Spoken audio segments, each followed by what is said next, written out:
Hi, I'm back.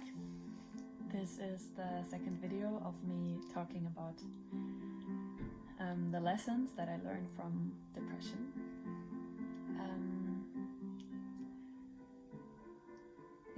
The last one is 1 week ago, or happened 1 week ago now, and it was really nice to get feedback from some people and to receive encouragement. I really didn't expect that, and honestly I just shared it because I thought it would be nice and I would just use the last video for myself, and it's really nice to get positive feedback, so thank you very much to everyone who reached out. And yeah, here's the second video. I turned up the music a little bit more because I think it's very nice to have it in the background, and I hope you can still understand me well. And yeah, what else? I didn't prepare any notes, and I didn't think too much about what I would say today like I did the last time. I think the last time I really thought about it a lot, or it kind of had been, the day before it was really going through my mind, and I was thinking about things that I wanted to say, and now I hope I will just come up with things as I go. I try to speak a little bit more slowly because then it's more relaxing to listen to, I think, and also it's nicer for me to collect my thoughts. So I structured the book into 22 lessons, things that came up for me that I felt like were very important lessons that I had learned in that time of struggle. And yeah, they are like the treasures that I found and that I took and brought with me, and that I really hold dearly, and I feel like they are the big things that I found that really maybe I was meant to find or meant to learn. Like, I thought about it yesterday and this morning, that I think through all this time of turmoil, I'll turn it down just a little bit, I kind of changed the base that or built a base that I'm standing on now, because I think before it feels like before I was living, but I didn't really have this foundation of what life really means to me, and how I see myself in this world, how I see life, and how maybe my appreciation for life as well. And I feel like now I have a much stronger base to go off from. That gives me a lot of peace and a lot of grounding and a lot of reassurance, and something that I can come back to every time I feel like I'm losing my balance or losing my sense of grounding. I think this is something more general to say, but still I thought it's good to say. So the first lesson that I wrote down and that I want to write about is, I'll just read it out. Taking time to grieve is healthy and necessary for my well-being. Taking time to grieve is healthy and necessary for my well-being. I think I never learned what grieving is and what it means and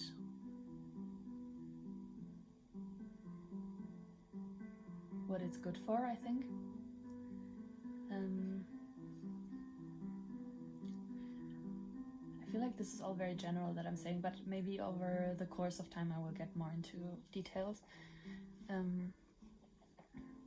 So like, I think I said that in the last video, that I feel like or maybe I wrote it down as well, that I feel like I grew up in a family or in an environment where it was all about just like going, like that was the striving and the action and the just keeping to push forward in life was like that was the only way to live, and everything else was considered lazy or unsuccessful or not desirable.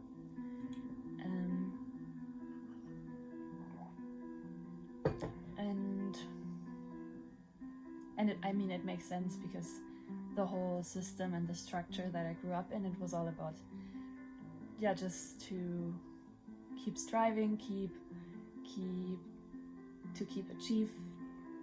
achieving things. So I think it makes sense that my family environment and the other people that I was involved with or friends with, that they mirrored that back to me as well. And grieving was never something that we really talked about.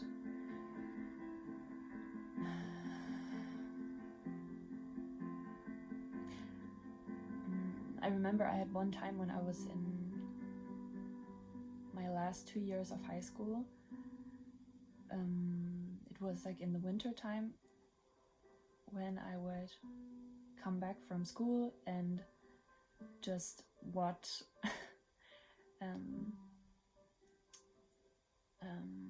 How I Met Your Mother. Like I would just eat, go to my room, maybe get some snack, and just lay in bed and watch How I Met Your Mother for like the whole afternoon. And then I would do my homework like really late, or just like copy them in the morning from someone else. And it felt really good to just do that. And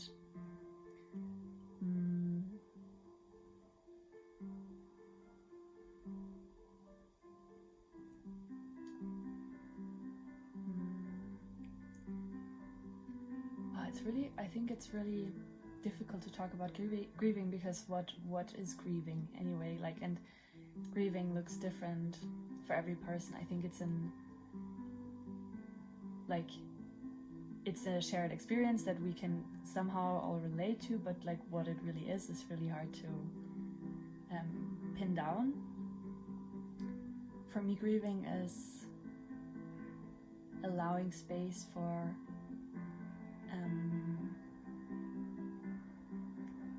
or allowing myself to need time to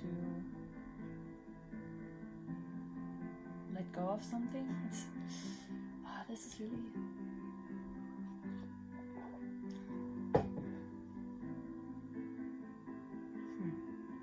I think that's why I'm speaking here, because when I sit like on my laptop trying to write about it, I feel like stuck, and then I stop, and here I have this video, it's like going, and I just have to keep talking. I have to find ways to explain it, and I can't distract myself and say, okay, I will just continue another day.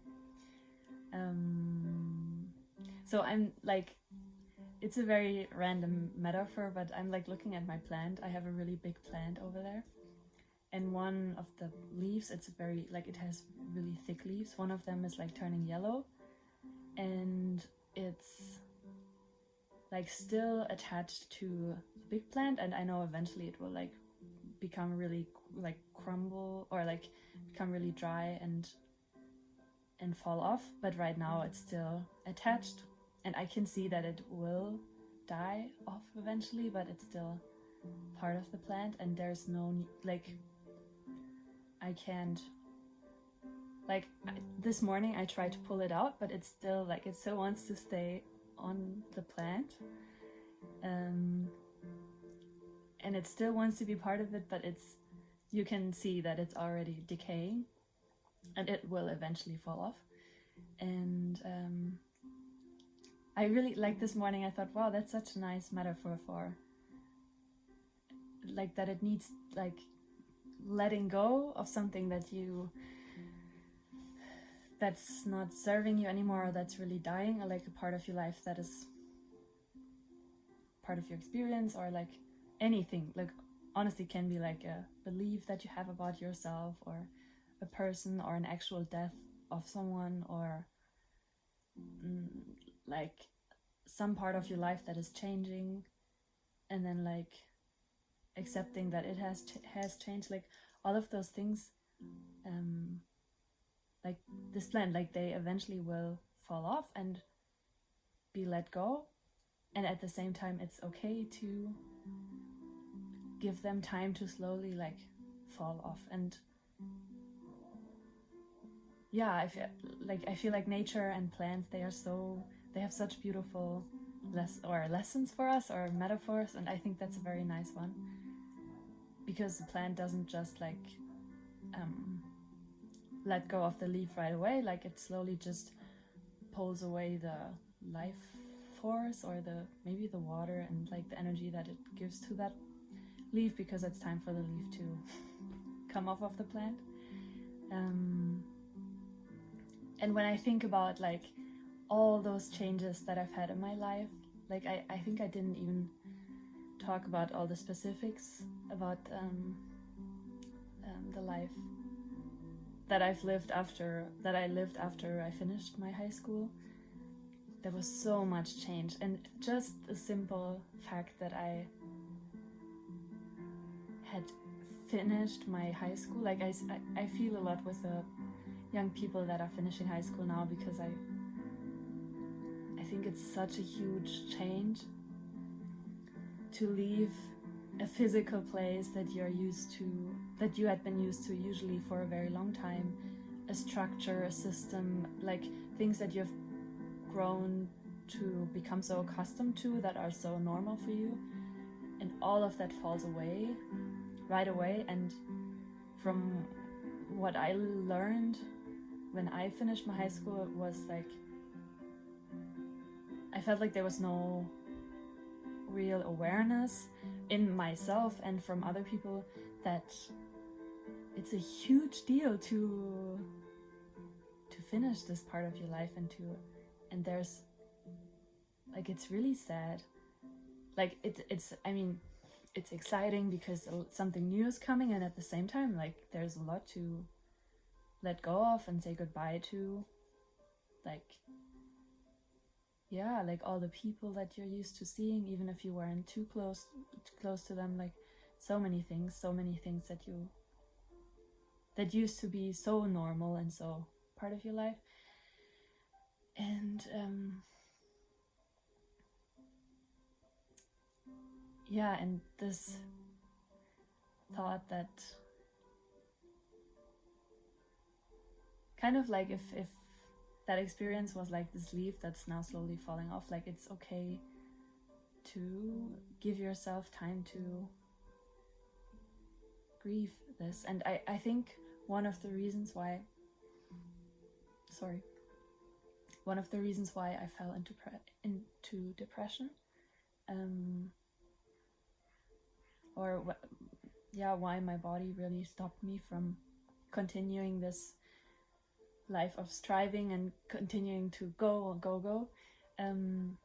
was that I really I didn't have any awareness of the fact that I was grieving, like that it was natural to grieve all those changes, the things that I had to let go and leave behind, and that is allowed to have space. And I didn't give it any space, I just kept pushing forward. And I think that those things that needed to be released and felt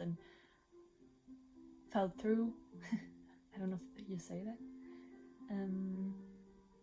that needed to be digested and like really given the appreciation that they deserved in order to let them go.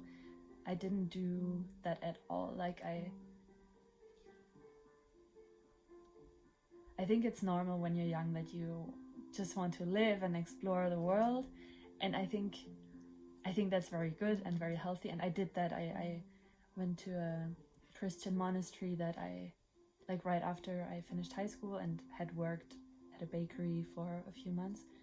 I went to a Christian monastery that welcomes young people to stay there for a week, and to share the life the monastery life with the brothers there. I stayed there for 2 months, and met so many people from different countries, and experienced a lot of new things. And after that I went home, I worked in a cafe for a few months, went back to Teze, to that place, and then started traveling all over Germany to visit a lot of people that I had met in that monastery.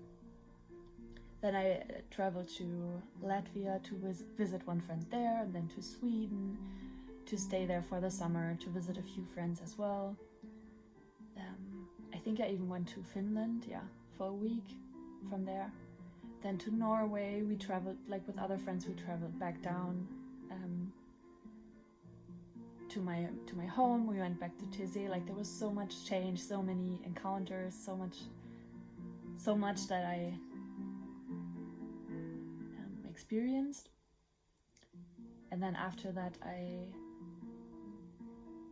when was it? I think in January, Then I went back to Sweden to live on an organic farm for a few months, I think for 2 or 3 months. And I got accommodation and some food for free.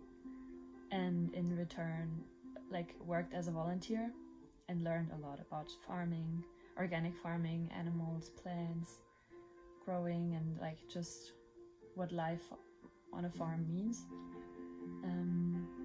And also met a lot of new people. After that I came back to home, and then in January I think I will not like give the timeline right now. It's very like there's a lot with the dates. Then I went to the US to go back to the high school that I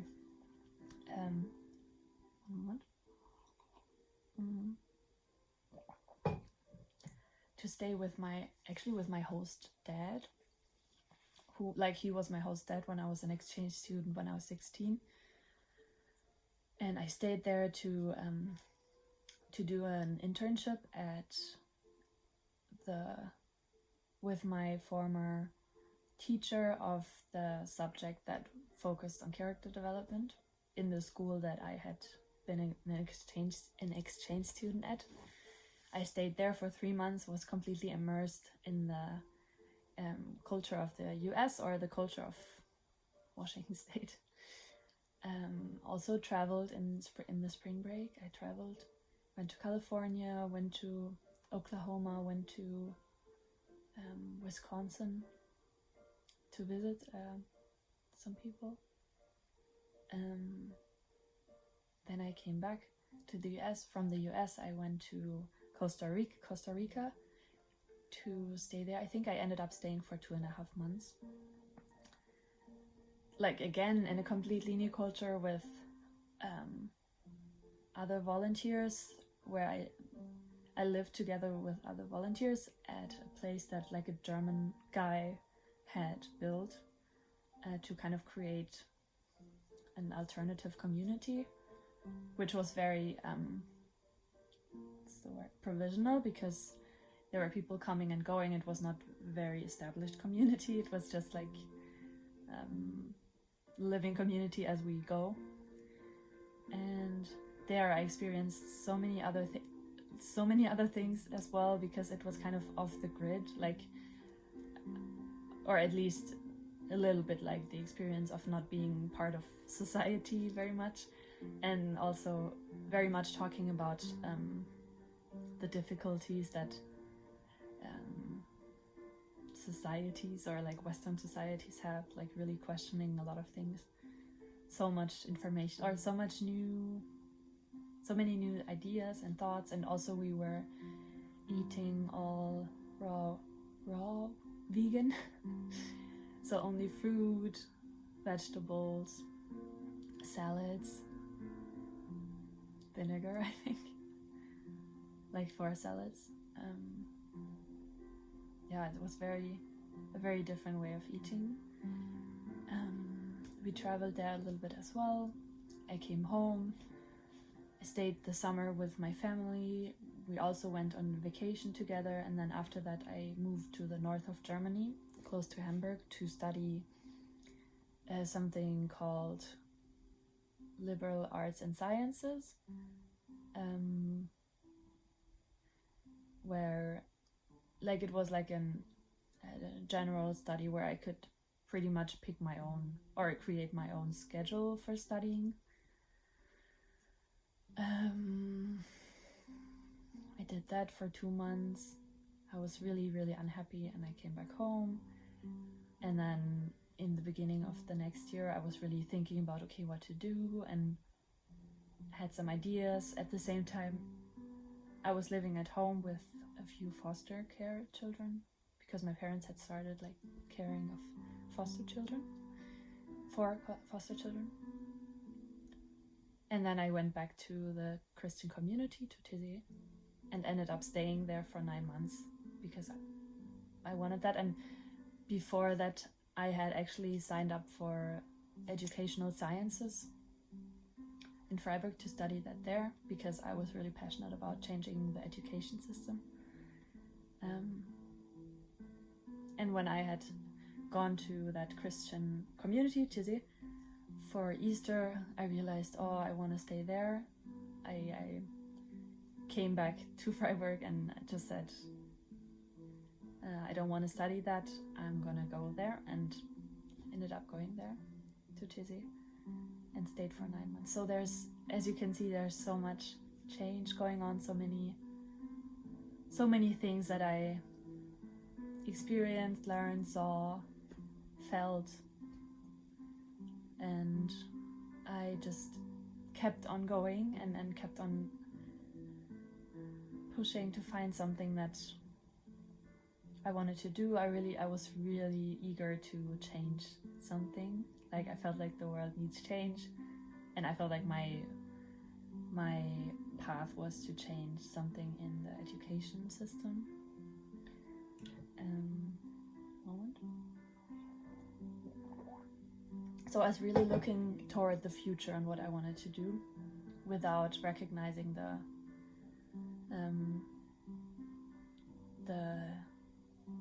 changes that I was going through so much, and I didn't take any time to digest it all, or to really understand what it meant and what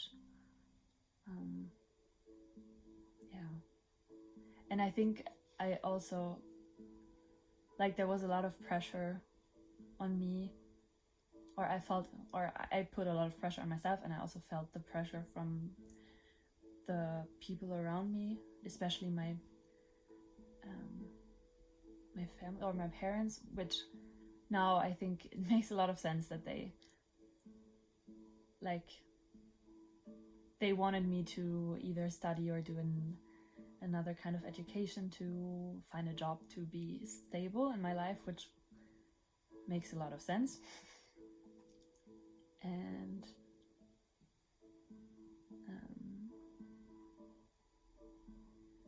I felt very resistant to that, because I really wanted to do something big. I wanted to do something that changes something, and I wanted to find something that was perfect for me. And so I felt this pressure of finding something because I had to, and at the same time, and I think that led me to not give myself proper time to grieve and to understand what the things meant to me that I had gone through.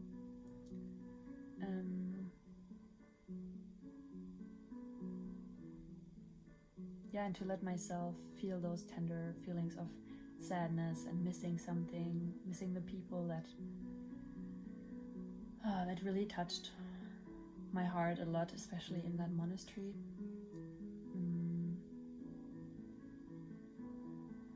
Because I just wanted to keep moving, wanted to keep pushing. And I think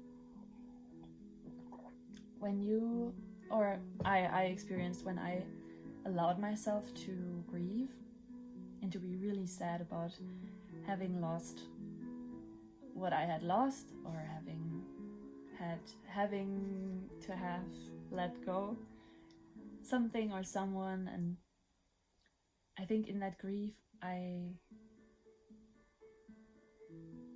found a lot of compassion for myself,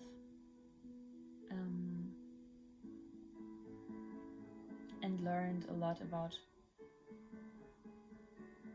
what I need, what's good for me, what's not good for me, maybe, and kind of dissect it, if that makes sense. Not like in my mind, but like just allowing myself to feel the things that came up after I realized, okay, something is lost. Allowing those feelings really helped me to see the different sides to it, and yeah, go through the lessons that I've learned, if this makes sense, and just give space to the experience afterwards. Like one person once told me, I don't remember who it was, but they said that whenever a relationship ends with someone, like when, for example, like this is an example of letting go or grieving, like when you are in a relationship, wait, let me change the music. Okay, so if you're in a relationship and you end the relationship, that person said you've only gone through half of the circle, and then the grieving and letting go is the other half to complete the cycle, to come back to where you started, but maybe it's more like a spiral, like to get to the point where you started, but on a different level, because you're more, you're more aware of things, you've learned from it. And I really like that view, because it really includes that process that happens after something ends. And I think I grew up believing that, okay, when something ends, it's over, and then you move on to the next thing. And that's not really how life works. Life really is about experiencing life to its fullest, which includes grieving and all those really difficult feelings. Or maybe they're only difficult because we've learned that they're not okay. I think they're actually very beautiful, and they actually hold a lot of sweetness. But I think they're difficult to accept because we've learned to deny them, or deny ourselves the experience of them. And so, feeling grief, or feeling sadness, feeling hurt maybe, allowing anger, to be upset about something, to, what else is there? Frustration maybe. Depression, I don't know if that's an emotion. I'm just thinking of the 5 stages of grief. The depression is one of them. I think it's denial.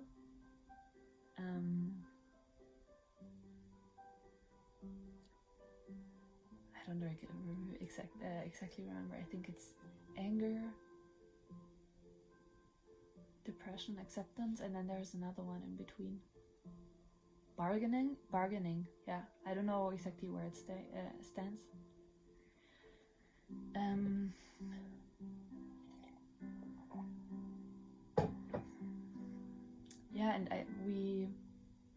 I think a lot of people associate grief with death, like when someone dies and then you grieve. And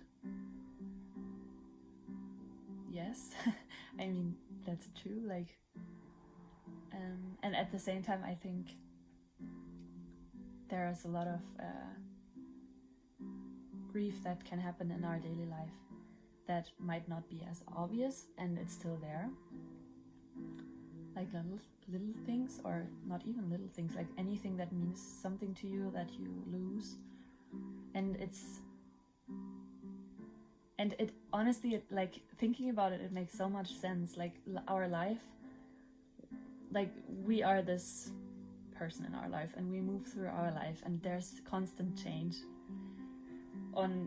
Like sometimes it's more obvious, sometimes it's very subtle. but I mean, life is change, like, and growth, and like things change as we move through our life. And as new things are coming in, some other things are leaving, and it makes sense, or to me it makes a lot of sense, if we like attach to something emotionally and then feel a lot of connection to it, or to someone, or to a place, or to an experience, and we feel connected, like this space is kind of what's the word, occupied, this connection with that thing or that experience. And then when that experience leaves, or it's like changing and it's not as connected as we used to want it, or let's take the example of like leaving school. I think that's a good example.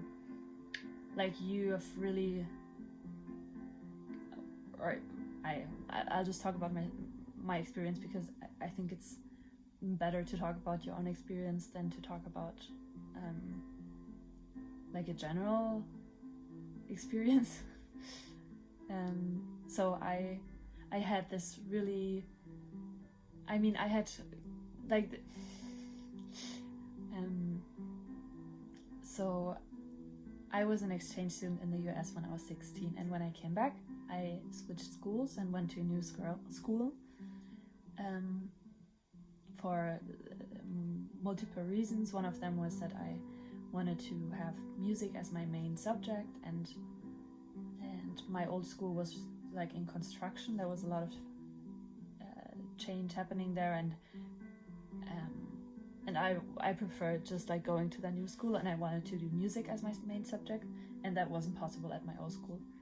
So I changed. I went to that school, that new school, and so I spent 2 years there, and I really opened my heart to that, or I feel like, yeah, opened my heart to that school and connected with a lot of people. And I mean, my sense of safety was really connected to that place and the structure and the routines and how everything worked. I mean, I had learned from age 6 on that, like, you do tests, you get grades, you give presentations, you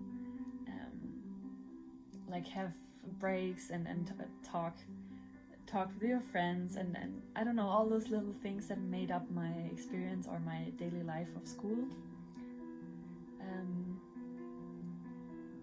And also I was very involved in like other activities at the school, and so I was really like, this relationship with school was really full or very rich for me.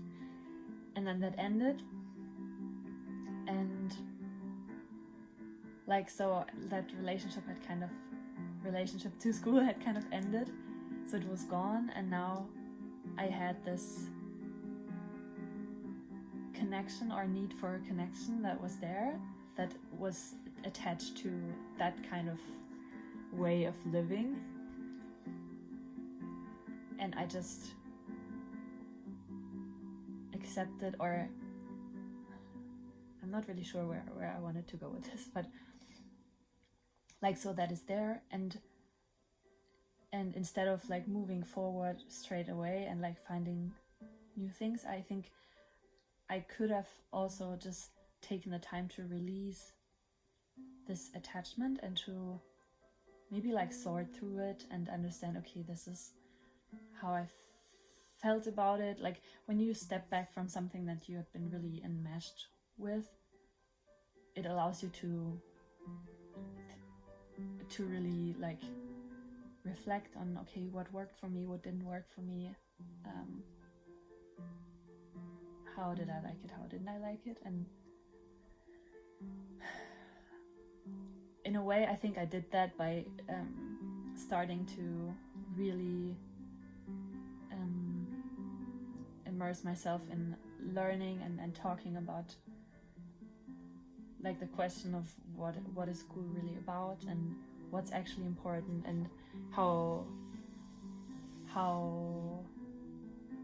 is the potential of children nurtured in school, and if it isn't nurtured as it could be nurtured, like how could we change that? Like I really reflected a lot on that and talked a lot about it and read about it, and so I think I kind of did that, but it took me a really, really long time, many years, because I was so attached to it. So maybe that was my kind of grieving process, and I think I didn't do it very consciously, maybe. Like I think if I would have known that grieving is necessary and healthy for my well-being, like the lesson, maybe after I finished my high school I would have taken some time off to allow myself to be sad and to just do nothing, and to maybe write about what I liked about my school experience, and talk about it with other people and really be sad. Like I would have allowed myself to really be sad and would have forced myself to continue with life right away. Sometimes I think it's when something ends very abruptly, it's good to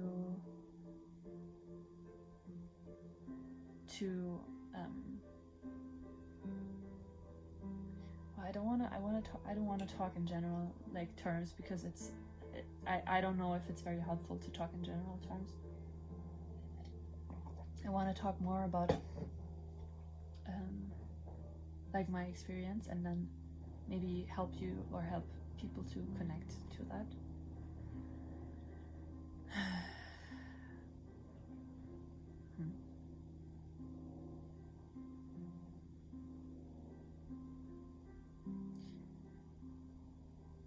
Okay, I just want to say that I wish grieving was... it's such a broad topic. I think it also involves, for us women, or for me as a woman, it involves the cycle a lot, because I feel like during menstruation there's a lot, like it's really a time of letting go and grieving, and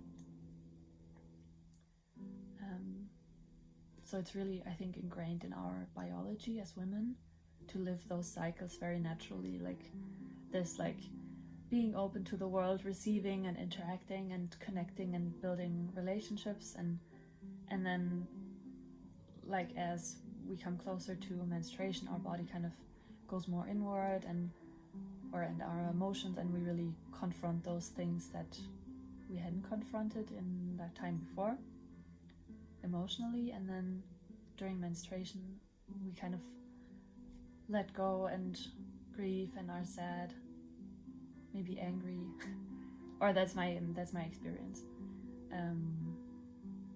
So we really live this in our cycles.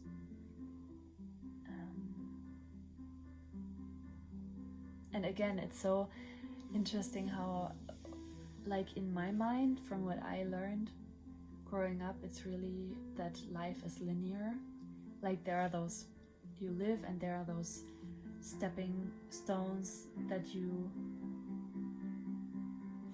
walk, or that you climb, and then there's next one, and then at the end you die. And this is like the perception of life that I kind of took on, and this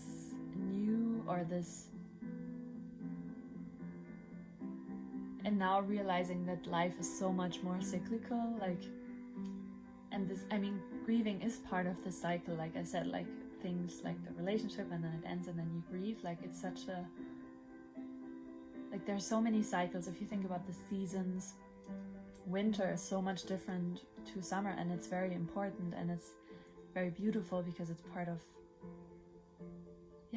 of how our nature here works. And every season has something good to it, and I think I grew up believing that the only season worthy of being appreciated is summer season, like metaphorically, like the season of summer, like being outgoing, active, like doing things, maybe even also autumn, like harvesting things. But I never learned to really appreciate the dark times and the grieving and like winter time where you're more inwardly focused and like I'm using this as a metaphor now too as well. Yeah, that this also holds a lot of beauty, because by grieving you are able to release a lot of things, like I said before with this relationship, like, and this attachment or this connection, like it really helps to release this attachment and then to make space for something new to come in. I think that's what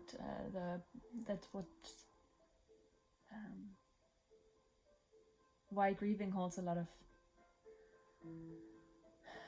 of beauty, or I don't know if there's another word for it. Like it's very important because you learn, or I learned a lot about myself, about life, about what being human actually means by grieving. And it also again helped me to release and then to open up to receive new experiences, relationships, people, connections. That's why I think it's very healthy, or it's very important. And what was the lesson again? Taking time to grieve is healthy and necessary for my well-being. That's why I think that's the case.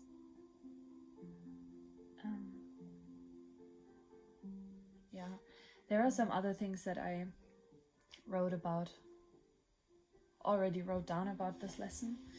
Like I think I wrote a lot about the beginning of my experience of depression, where I felt this pain.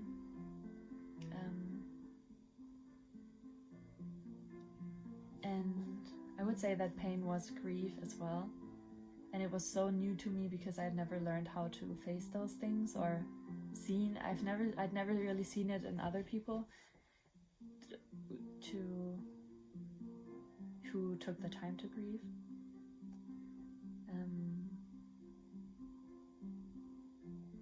Yeah.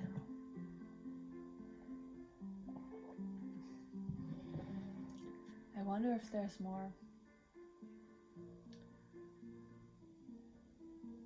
I really like that I now talked about like the things that I did, like with the traveling, because I think it's nice to, throughout the book, to kind of get to know or to share my story bit by bit. Like in the beginning I shared like a general overview, I think, and now I went into the traveling, and I think in the next lessons I will go more into certain details. I think that's cool. And I mean, I gave like a kind of images for the grieving, and I'm not sure if it was very specific enough. And at the same time, I think grieving is so individual. Like people grieve so differently. Like some people grieve through actually crying a lot. Other people like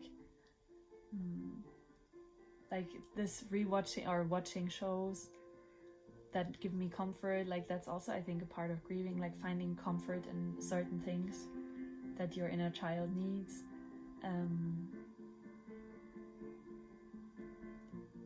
Grieving can come in so many forms, I think. Writing, talking, or moving your body. I don't know, it's really hard to pinpoint what grieving actually means. So I hope I kind of found a way to make it more feasible. And I think what this lesson really allowed me to accept in my life is this like slowing down and being more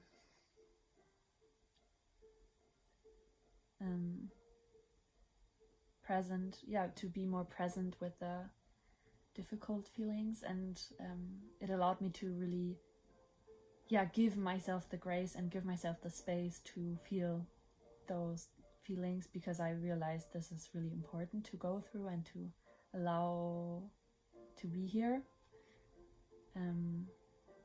I think it brought me a lot of compassion for my journey, and that there's no need to rush to get somewhere, but that the whole process and the low times are part of the whole journey. And I think it made me feel much more connected, or it connected me way more to my humanness, and to the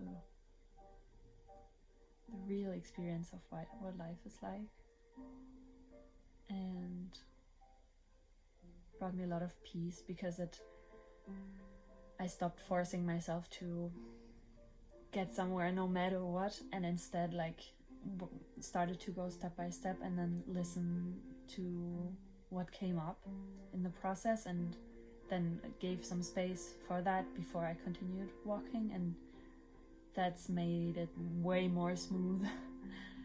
It's made it like a more smooth journey for me to walk my walk.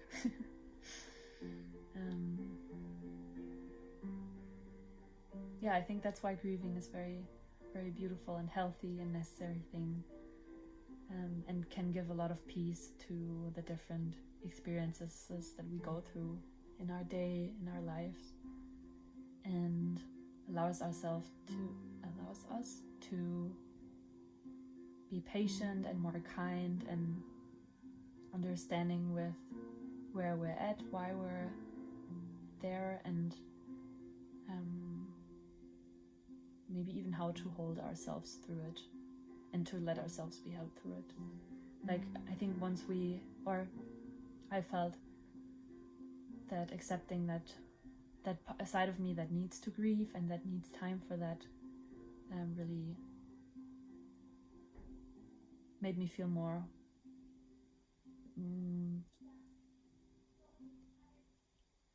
I don't know, whole, like, because I mean, we're always whole, but it made me accept this side of me more, and then made me feel like, okay, I'm this whole being that needs to grieve,